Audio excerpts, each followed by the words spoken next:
Olá, sejam bem-vindos ao programa Espiritismo e Vida. Se você ainda não se inscreveu aqui no canal, se inscreva, deixe o seu like, compartilhe o vídeo. Quando você compartilha o vídeo, você ajuda a fazer com que a mensagem espírita alcance um número maior de corações, levando esclarecimento, entendimento e, por isso mesmo, consolando, não é? Clica lá no sininho das notificações para você ficar por dentro das novidades que acontecem aqui no canal e nos acompanhe também nas nossas redes sociais no Instagram.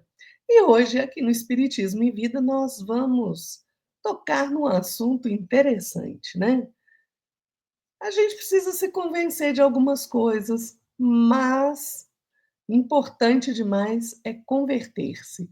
Vamos lá saber o que é isso.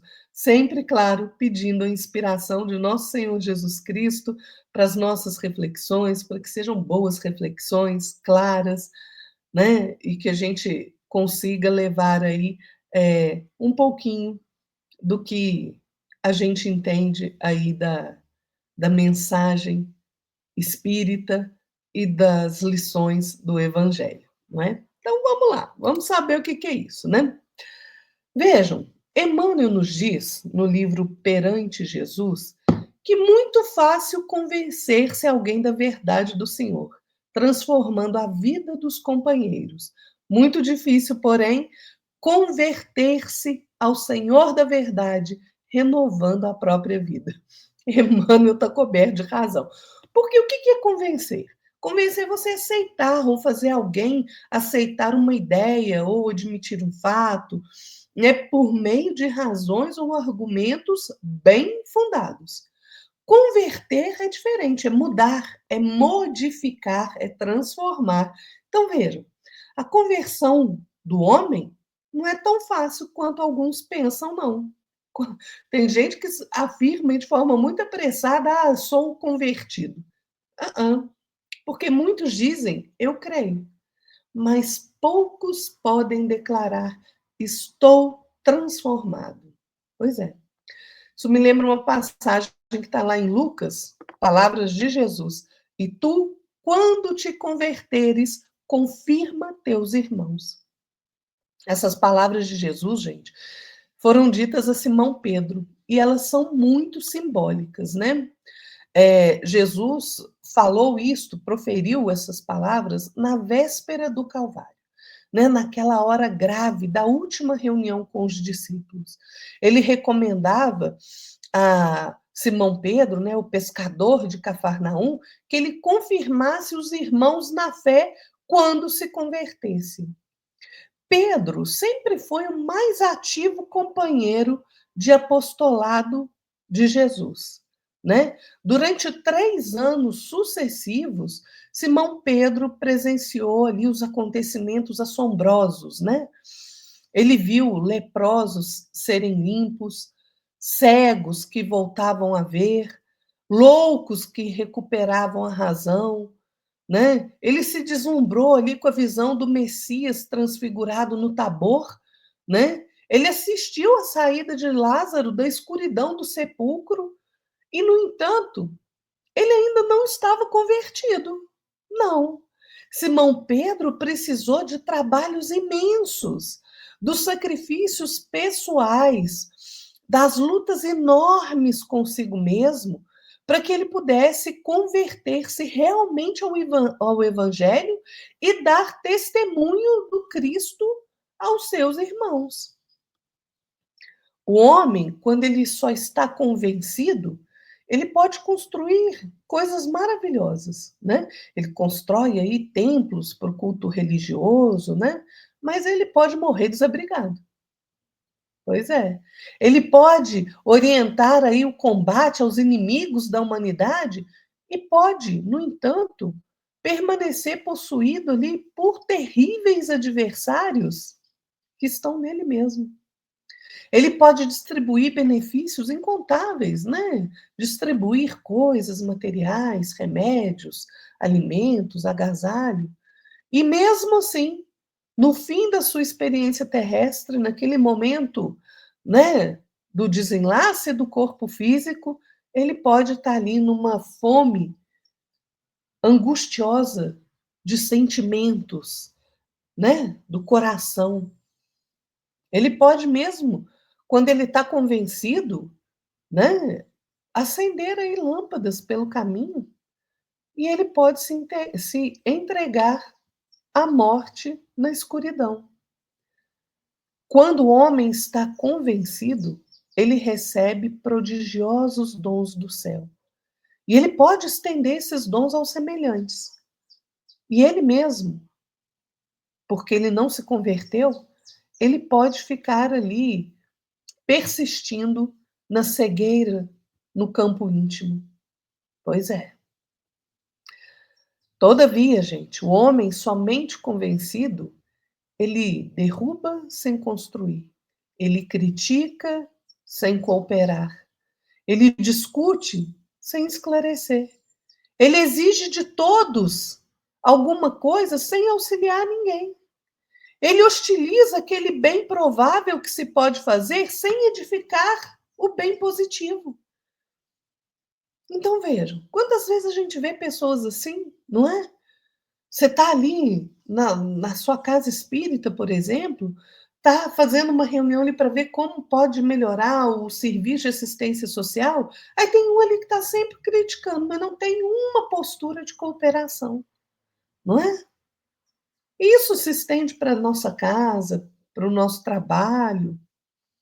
Emmanuel nos diz que é muito perigoso convencer-se quanto à verdade espiritual pelo raciocínio, sem converter-se a ela pelo coração. Quando a gente ouve aquela frase que muitas pessoas utilizam, né? Muitos chamados, poucos escolhidos, essa frase, na verdade, ela quer dizer sim, muitos se convencem, aceitam a ideia do evangelho, mas poucos se convertem, se transformam realmente em pessoas melhores, não é? Tem uma passagem em Paulo, está lá em Coríntios, em que ele diz assim: mas quando se converterem ao Senhor, então o véu se tirará. Gente, não é fácil rasgar os véus que ensombreiam a mente humana, não. Né? Quem fica só ali analisando, né, pode ser muitas vezes defrontado por dificuldades inúmeras e dificuldades acerbas. E se demora ali muito tempo nas interpretações do que diz respeito ao outro.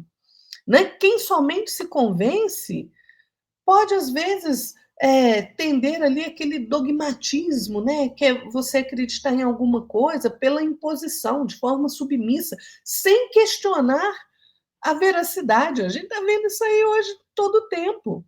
Só o homem que converteu-se verdadeiramente a Jesus adquire o poder suficiente para se desligar dos domínios do eu personalístico e passa a buscar o reino de Deus.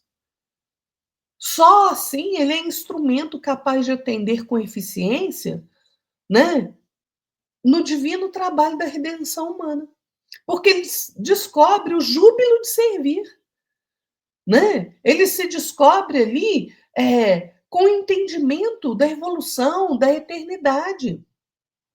Nós precisamos nos transformar efetivamente em discípulos fiéis, em cooperadores decididos, né, voluntários na obra de nosso Pai.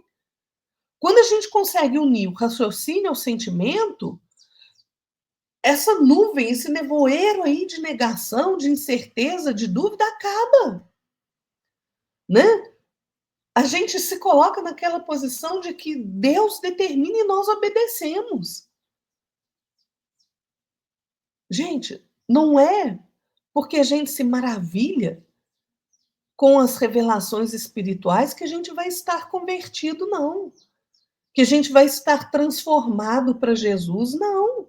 Vejam, Simão Pedro presenciou ali, em loco, essas revelações com o próprio Jesus. E ele custou muito a se converter. Porque o homem que se convence somente, ele teoriza, sim, de forma muito valorosa até, ele aconselha com êxito, mas naqueles grandes momentos da vida, eles se sentem confundidos, desalentados. Por quê? Porque a transformação não ocorreu dentro do seu íntimo. Lhe falta essa verdadeira modificação, essa transformação para o bem com Cristo. E para que ele se sinta efetivamente livre, para que ele sinta efetivamente a vida eterna com Jesus, é indispensável que ele se converta ao serviço de redenção. Só quando a gente chega nesse cume espiritual é que a gente se liberta dos véus pesados que obscurecem o nosso coração, que ensombreiam o nosso entendimento, né? E a gente consegue, então, atingir as esferas superiores em voos sublimes para Deus, para a divindade. Então, vamos trabalhar nós mesmos, né? Para que nós não sejamos somente convencidos, para que a gente não se convença simplesmente das palavras de Jesus, do Evangelho. Não, mas trabalhemos para que nós nos convertamos.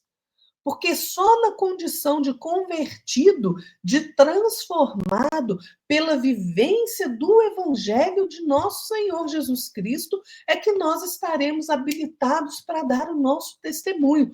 Todos nós somos chamados a dar testemunho da nossa fé. Quando a gente for chamado, nós teremos nos transformado o suficiente para conseguirmos dar o nosso testemunho? Ou a gente só vai estar convencido, ou a gente só achou as palavras bonitas. A gente se maravilhou ali ante aos ensinamentos do Cristo, mas não aplica ele no nosso dia a dia. A gente não se transforma. Para a gente realmente seguir o Cristo verdadeiramente, nós precisamos nos converter a Jesus, vivenciar o seu evangelho. Só assim, realmente, na hora do nosso testemunho, na hora do desafio, nós conseguiremos superar. É isso aí, pessoal. Fiquem todos na paz de nosso Senhor Jesus Cristo e até a próxima.